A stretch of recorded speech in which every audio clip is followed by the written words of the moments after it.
السلام عليكم ورحمة الله نحمده ونصلي على رسوله الكريم أما بعد প্রিয় দেশবাসী, আজ আমি আপনাদের সম্মুখে আলোচনা করব স্ত্রীর যাকাতের টাকা সম্পর্কে।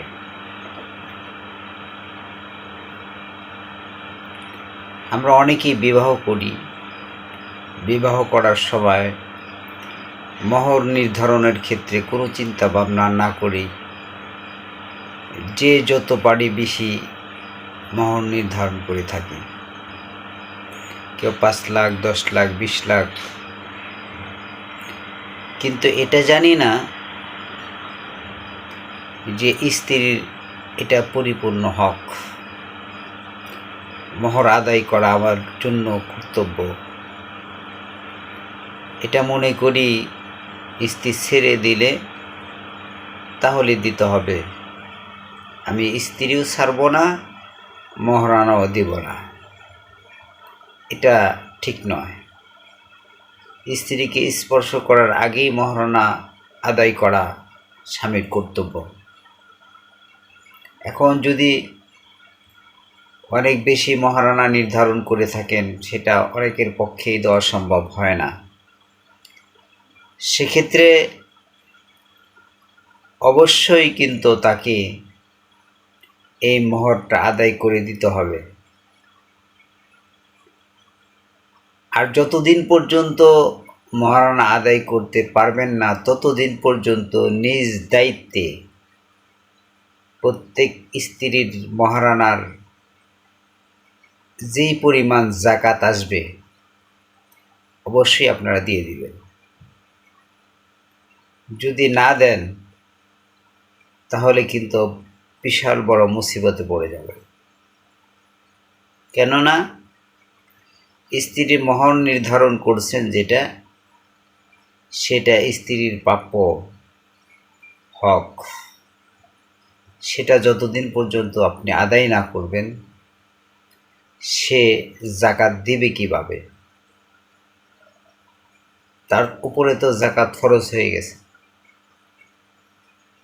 কেননা সে 5 লক্ষ টাকা মহারানা নির্ধারণ করা হয়েছে, তার জন্য সে 5 লক্ষ টাকার মালিক।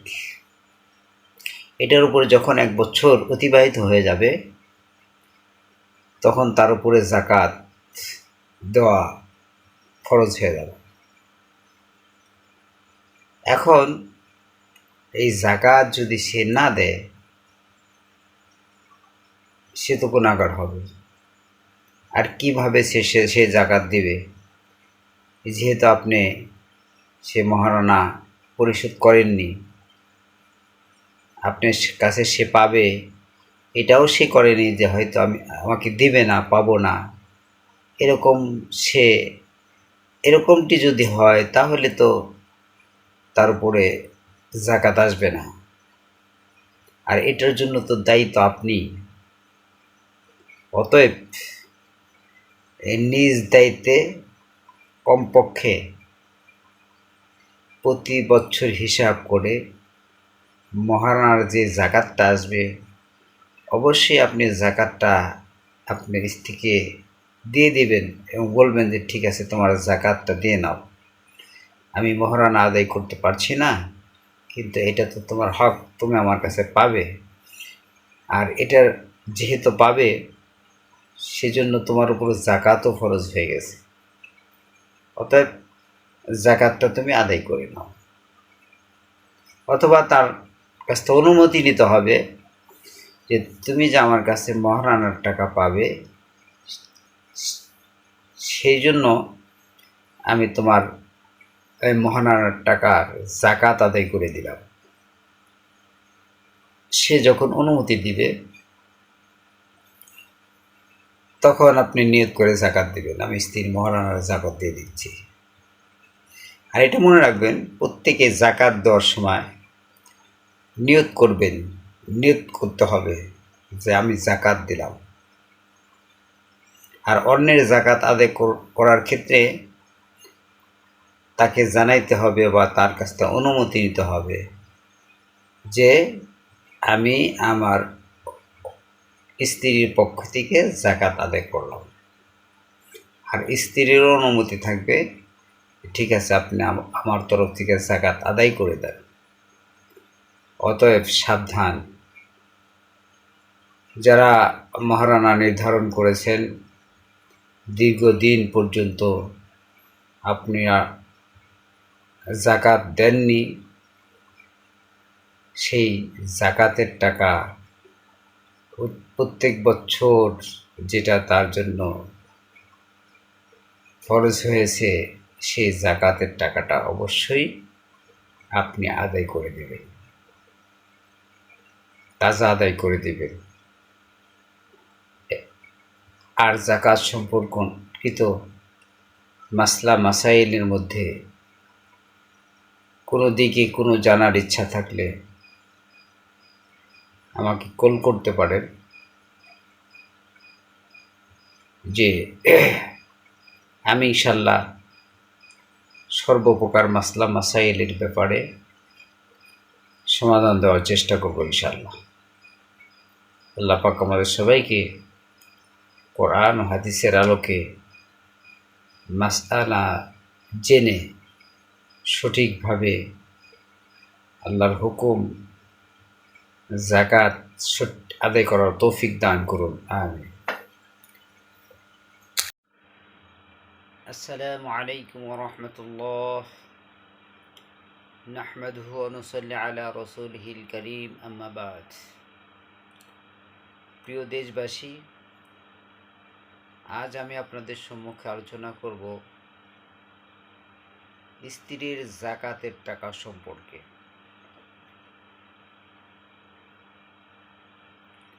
আমরা অনেকেই বিবাহ করি, বিবাহ করার সময় মহর নির্ধারণের ক্ষেত্রে কোনো চিন্তা ভাবনা না করে যে যত পারি বেশি মহর নির্ধারণ করে থাকি।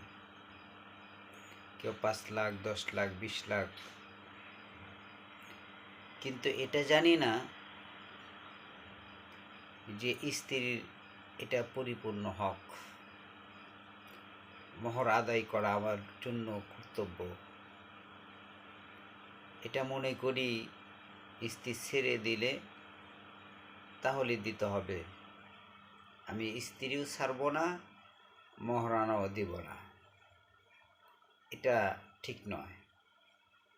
স্ত্রীকে স্পর্শ করার আগেই মহারণা আদায় করা স্বামীর কর্তব্য।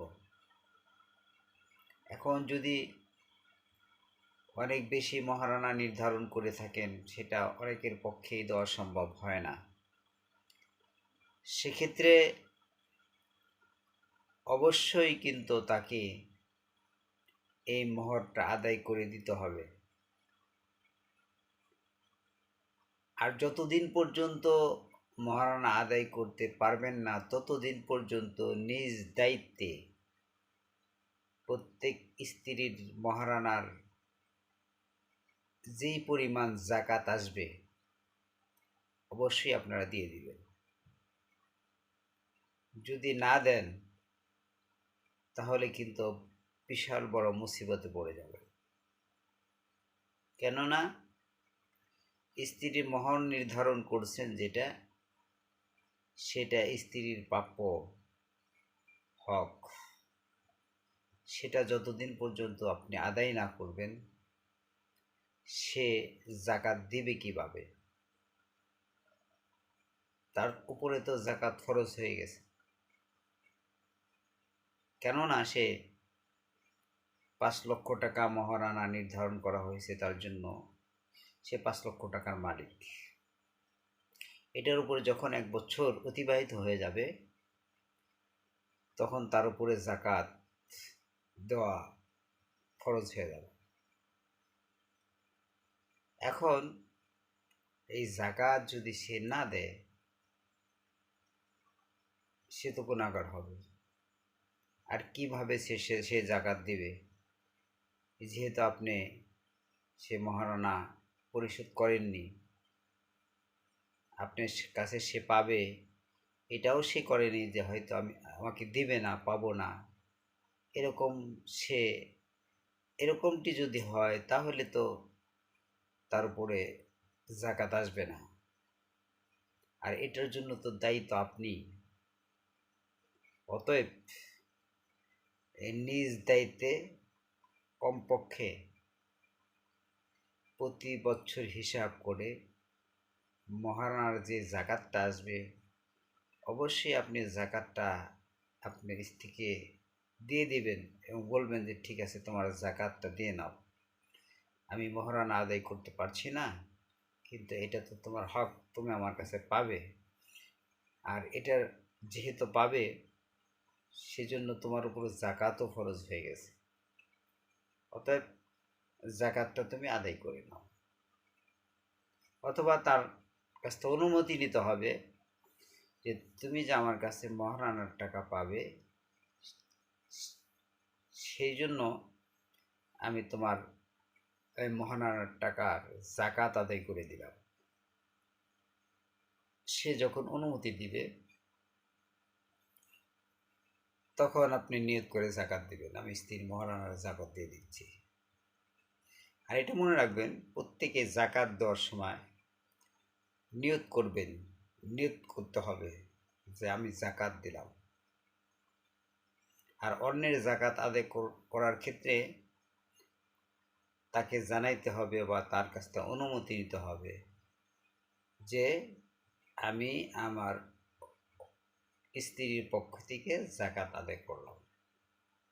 আর স্ত্রীরও অনুমতি থাকবে, ঠিক আছে আপনি আমার তরফ থেকে জাকাত আদায় করে দেন। অতএব সাবধান, যারা মহারণা নির্ধারণ করেছেন দীর্ঘদিন পর্যন্ত আপনি জাকাত দেননি, সেই জাকাতের টাকা প্রত্যেক বছর যেটা তার জন্য ফরজ হয়েছে সেই জাকাতের টাকাটা অবশ্যই আপনি আদায় করে দেবেন, তাজা আদায় করে দেবেন। আর জাকাত সম্পর্কিত মাসলা মাসাইলের মধ্যে কোনো দিকে কোনো জানার ইচ্ছা থাকলে আমাকে কল করতে পারেন, যে আমি ইনশাল্লাহ সর্বপ্রকার মাসলা মাসাইলের ব্যাপারে সমাধান দেওয়ার চেষ্টা করব ইনশাল্লাহ। আল্লাহ পাক আমাদের সবাইকে কোরআন ও হাদিসের আলোকে মাসআলা জেনে সঠিকভাবে আল্লাহর হুকুম জাকাত আদায় করার তৌফিক দান করুন, আমিন।